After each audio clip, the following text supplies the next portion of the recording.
Hello guys, मेरा नाम आदित्य कुमार है और आप देख रहे हैं अपने channel the way of success. तो दोस्तों, आज की इस नए वीडियो में हम लोग class 10th chapter 2 acid base and salts इस चैप्टर को डिस्कस करेंगे और ये इंपॉर्टेंट चैप्टर भी है दोस्तों।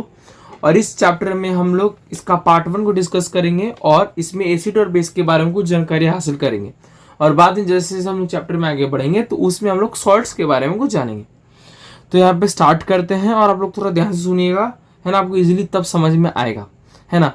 जब भी आप क्लास 7th में थे तब आपने पढ़ा था कि जब एसिड चाहे बेस, है ना, रिएक्शन करते हैं तो उसे न्यूट्रलाइजेशन रिएक्शन कहते हैं। उसी में आप बहुत चीज पढ़ोगे, जैसे कि एसिड और बेस को पहचानने का तरीका लिटमस है ना। तो हम सभी को पता है कि जब भी एसिड चाहे बेस होता है ना, उसको हम लोग एक दो चीज होते हैं, एक दो टाइप के इंडिकेटर्स होते हैं। एक होता है आर्टिफिशियल इंडिकेटर और दूसरा होता है नेचुरल इंडिकेटर्स। तो लिटमस पेपर जो होता है ना, वो एक नेचुरल इंडिकेटर होता है और उसके थ्रू हम लोग पहचान में करते हैं कौन सा सोल्यूशन एसिडिक है और कौन सा बेसिक है ना। तो थोड़ा सा हम चीज देखते हैं यहाँ पे ना, एक टर्म यहाँ पे डू यू नो में दिया हुआ है, इसमें इजीली समझाया गया, सुने ध्यान से। देखिए, लिटमस जो होता है ना, वो एक नेचुरल सोल्यूशन होता है और नेचुरल इंडिकेटर होता है जो कि लिचिन नाम के पौधे से हम प्राप्त होता है। तो लिचिनिन नाम के पौधे में से, है ना, एक प्लांट है थैलोफाइटा जो कि है ना। तो जो लीचन है वो थैलोफाइटा नाम का एक डिवीजन होता है, उससे प्राप्त होता है। और इस लीचन जो है ये क्या कर रहा है, लिटमस पेपर को बनाता है। ठीक है, ये कॉमनली एज इसको इंडिकेटर के रूप में इस्तेमाल करते हैं। और ये जो लिटमस पेपर बनता है लीचन से, ना एसिडिक होता है ना बेसिक होता है। इसका नॉर्मली कलर पर्पल होता है। और बहुत सारे फिर नेचुरल इंडिकेटर्स है, जैसे कि रेड कैबेज लीव्स, टर्मरिक, ये सब तो सब पढ़ लीजिएगा, है ना। तो ये सब कुछ इंडिकेटर्स होते हैं जो कि हम लोग इंडिकेट करने में हेल्प करते हैं कौन सा एसिडिक कौन सा बेस है ना। उसी तरीके से यहाँ पे लिखा हुआ है कि जब हम लोग, ध्यान से सुनिए, जब हम लोग, है ना, जब हम लोग एसिड में ब्लू लिटमस पेपर डालते हैं तो उसका कलर रेड हो जाता है। यानी एसिड में लिटमस पेपर कलर क्या होगा, रेड होगा। किसका, ब्लू का। लेकिन अगर रेड डालेंगे तो रेड का रेड ही रहेगा। और वही जब हम बेस में डालते हैं तो बेस में red litmus paper colour blue हो जाता है। यानी जब उसमें ब्लू डालेंगे तो ब्लू रहेगा, क्योंकि वो ब्लू में ही कन्वर्ट होता है। ठीक है, ये चीज याद रखिएगा। और हमको ये भी चीज पता है, एसिड कलर, एसिड का जो टेस्ट है, कलर नहीं, एसिड का जो टेस्ट है वो खट्टा होता है और बेस का टेस्ट बीटर होता है, ये चीज हमें पता है। दूसरा चीज, कभी आप कभी नोटिस किया हो कि जब हम लोग खाना खाते हैं और व्हाइट कपड़ा में ना करी का दाग लग जाता है, करी उरी देखते हो गिर जाता है, तो उसका जो कलर होता है ना, वो दाग लगने के बाद रेडिश ब्राउन कलर का हो जाता है। जब सोप से हम उसे धोते हैं, डिटर्जेंट से जब धोते हैं तो वो रेडिश ब्राउन कलर का होता है। वो ऐसा क्यों हो जाता है, क्योंकि जो करी होता है ना वो थोड़ा एसिडिक होता है। ठीक है, जिस चलते, और सोप बेस होता है तो रिएक्शन करेगा, एसिडिक है तो रेड हो जाता है। तो वही चीज है, वो इसलिए हो जाता है ऐसा, है ना। और तो अभी हम पढ़े लिटमस पेपर। लिटमस पेपर जो है वो एक नेचुरल इंडिकेटर है। उसी तरीके से एक दूसरा 2 इंडिकेटर्स के बारे में लिखा है, जैसे कि मेथाल ऑरेंज सोल्यूशन और दूसरा दिया है फिनोप्थिलीन सोल्यूशन। फिनोप्थिलीन, मेथाल ऑरेंज और फिनोप्थिलीन, ये दोनों जो सोल्यूशन होंगे, ये सभी, ये दोनों क्या है, ये है आर्टिफिशियल इंडिकेटर जो कि मैन मेड है। ये सब चीज है ना। तो अब थोड़ा आगे बढ़ते हैं और समझते हैं। अब यहाँ पे आप लोग जरा फोकस कीजिएगा, एक क्वेश्चन है यहाँ पे। क्वेश्चन कह रहा है कि आपके पास 3 टेस्ट ट्यूब है, एक में वाटर, एक में एसिड और एक में बेस है। और आपके पास एक रेड लिटमस पेपर है। तो आपको बताना है तीनों टेस्ट ट्यूब में से, तीनों को आइडेंटिफाई करेंगे, तीनों में कौन कौन सा कंटेंट है। हमें पता नहीं, लेकिन तीनों में, एक में एसिड है, एक में बेस है, एक में वाटर है, लेकिन आपको पता नहीं तो कौन सा क्या है, तो उसको, और आपके पास पता करने के लिए सिर्फ रेड लिटमस पेपर है। तो ध्यान दीजिए, रेड किस में बदलता है, रेड बदलता है एसिड में, यानी ब्लू से रेड हो जाता है, किस में, एसिड में। अब बताए, तीनों में डूबा है, बेस में तो वो रेड का रेड ही रहेगा, है ना। तो बेस में कोई नहीं, वाटर में भी कोई नहीं। एसिड में डालेंगे तो अपना कलर चेंज कर लेगा और वो किस में कन्वर्ट हो जाएगा, उसका जो कलर है वो कलर हो जाएगा क्या, ब्लू। ठीक है, एसिड में। अब जब उसका ब्लू हो गया, अब बचा वाटर और बेस। तो जब वाटर बेस में डुबाएंगे तो ब्लू किस में कन्वर्ट हो जाएगा, रेड में, किस में, बेस में। अब बचा वाटर, वाटर कुछ होगा। तो इस तरीके से हम लोग आइडेंटिफाई कर लेंगे कौन सा एसिड है, कौन सा बेस है और कौन सा क्या है। ठीक है, समझ गए। अब आगे बढ़ते हैं। Topic, understanding the chemical properties of acid and base. ठीक है, ये है ना, एसिड बेस का प्रॉपर्टीज जानना है। तो देखिए आगे बढ़ने से पहले ना आपको कुछ एसिड और कुछ बेस का नाम याद रखना और जो इंपॉर्टेंट है और चैप्टर हम लोग बार बार पढ़ेंगे भी, उसी को डिस्कस करेंगे।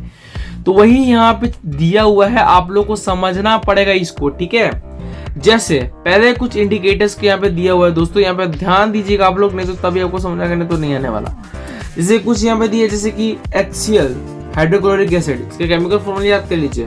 Sulphuric acid H2SO4, nitric acid HNO3, acetic acid CH3COOH और sodium hydroxide NaOH, calcium hydroxide है ना CaOH whole twice, magnesium hydroxide MgOH whole twice, potassium hydroxide KOH है ना, अमोनियम हाइड्रोक्साइड NH4OH है ना। तो कुछ यहाँ पे एसिड है और कुछ बेस है।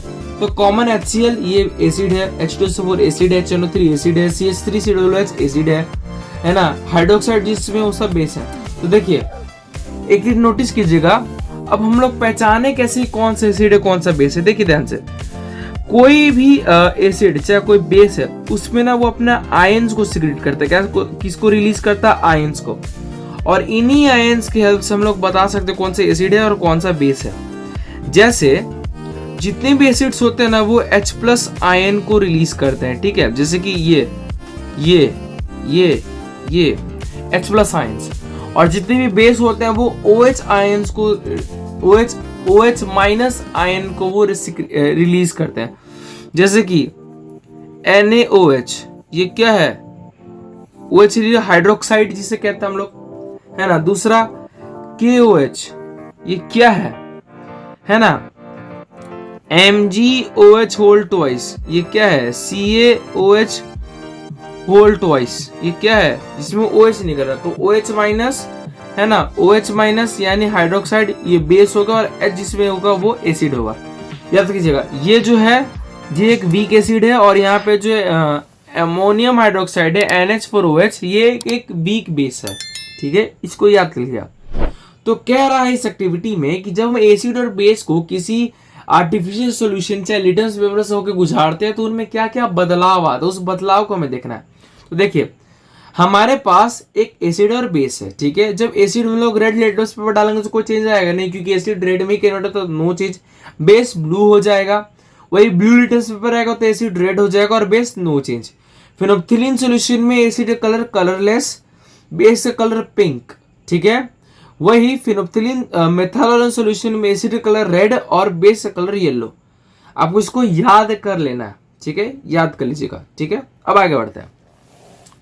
अब यहाँ पे एक टर्म है ऑल्फैक्टरी इंडिकेटर्स। भी ऑल्फैक्टरी इंडिकेटर्स क्या होता है सुनिए।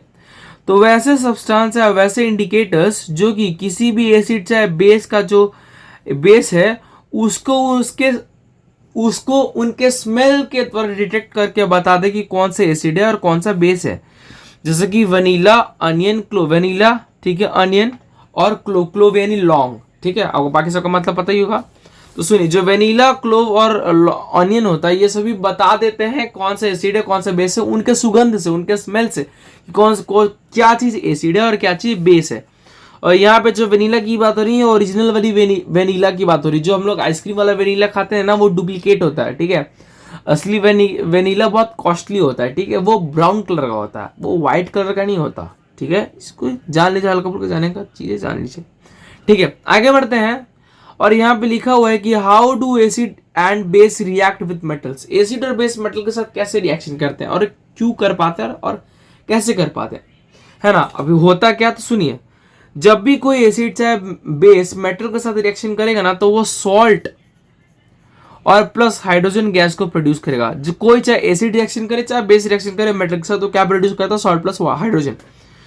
तो वही चीज यहाँ पे दिया गया है और इस एक एक्टिविटी में द्वारा आपको समझाया गया है कि यहाँ पे लिखा गया है कि एक डाइल्यूट सल्फ्यूरिक एसिड लिया गया है और लिया गया है और जिंक ग्रेन्यूल्स, मेटल का टुकड़ा जिंक लिया गया, ठीक है। अब ये डाइल्यूट क्या होता है और कंसंट्रेटेड क्या होता है, दो टर्म्स आप पढ़ोगे। तो डाइल्यूटेड मतलब कोई भी चीज, कोई सोल्यूशन जिसमें पानी मिलाया गया वो डाइल्यूटेड है, और कंसंट्रेटेड मतलब जिसमें कोई चीज पानी नहीं, जिसमें पानी नहीं मिलाया गया है वो कंसंट्रेटेड है, जो कि एकदम प्योर है, कोई पानी कोई मिलावटी नहीं है। तो जो कंसंट्रेटेड होता है वो थोड़ा स्ट्रांग होता है और जो डाइल्यूट होता है वो थोड़ा वीक होता है। तो यहाँ पे डाइल्यूट सल्फ्यूरिक एसिड की बात हो रही है, इसका मतलब ये सल्फ्यूरिक एसिड क्या है, थोड़ा वीक है। तो इस रिएक्शन में सल्फ्यूरिक एसिड में क्या ऐड किया गया है? जिंक। तो जब जिंक ऐड किया गया तो जिंक के साथ रिएक्शन होगा, तो जब रिएक्शन होता है तो हाइड्रोजन गैस प्रोड्यूस होता है और ये हाइड्रोजन गैस को है ना एक डिलीवरी ट्यूब के द्वारा सोप सॉल्यूशन से गुजारा गया। तो हमें कैसे पता चलेगा कि हाइड्रोजन गैस है? तो इसमें क्या करेंगे, जब हम लोग बर्निंग कैंडल को पास में लाते हैं तो ये जो हाइड्रोजन गैस को जो बबल्स निकलता है ना, पॉप साउंड करता है, पट आवाज करता है, जिससे हमें ये पता चलता है कि वो क्या है, हाइड्रोजन गैस है। अभी हम लोग इसको जरा इक्वेशन के हेल्प से देख लेते हैं। तो देखिए H2SO4 sulphuric acid Zn, displacement reaction हुआ, ZnSO4 बना और क्या बना, H2 बना, है ना। तो हमें ये इससे पता चल रहा है कि ये इस प्रकार से रिएक्शन होगा और salt plus hydrogen gas produce होगा। और सेम वही चीज होगा जब बेस रिएक्शन करेगा तो भी सॉल्ट प्लस वाटर का फॉर्मेशन करेगा, सॉल्ट प्लस हाइड्रोजन गैस का। जैसे कि यहाँ पे दिया हुआ है एक बेस है NaOH, सोडियम ऑक्साहाइड्रोक्साइड प्लस Zn, ये रिएक्शन किया है, सॉल्ट प्लस हाइड्रोजन गैस को प्रोड्यूस किया। इसको आप लोग याद कर लीजिएगा और ये सीक्वेंस याद कर लीजिएगा, ये वाला, ठीक है। एसिड से बेस रिएक्शन करेगा, एसिड अगर रिएक्शन करेगा मेटल के साथ तो सॉल्ट प्लस हाइड्रोजन गैस, वही बेस रिएक्शन करेगा तो पर भी वो सॉल्ट प्लस हाइड्रोजन गैस को प्रोड्यूस करेगा। दोस्तों बस आज के लिए इतना ही दोस्तों इस पार्ट में, और हम लोग बहुत जल्द नेक्स्ट पार्ट लाएंगे और नेक्स्ट पार्ट में हम लोग यहाँ से स्टार्ट करेंगे और चीज को समझेंगे। तो वीडियो को यहीं एंड करता है। वीडियो को लाइक अच्छा लगा हो तो चैनल को सब्सक्राइब करके वीडियो को लाइक करके अपने दोस्तों में शेयर जरूर कीजिएगा, ठीक है। तो जय हिंद, जय भारत।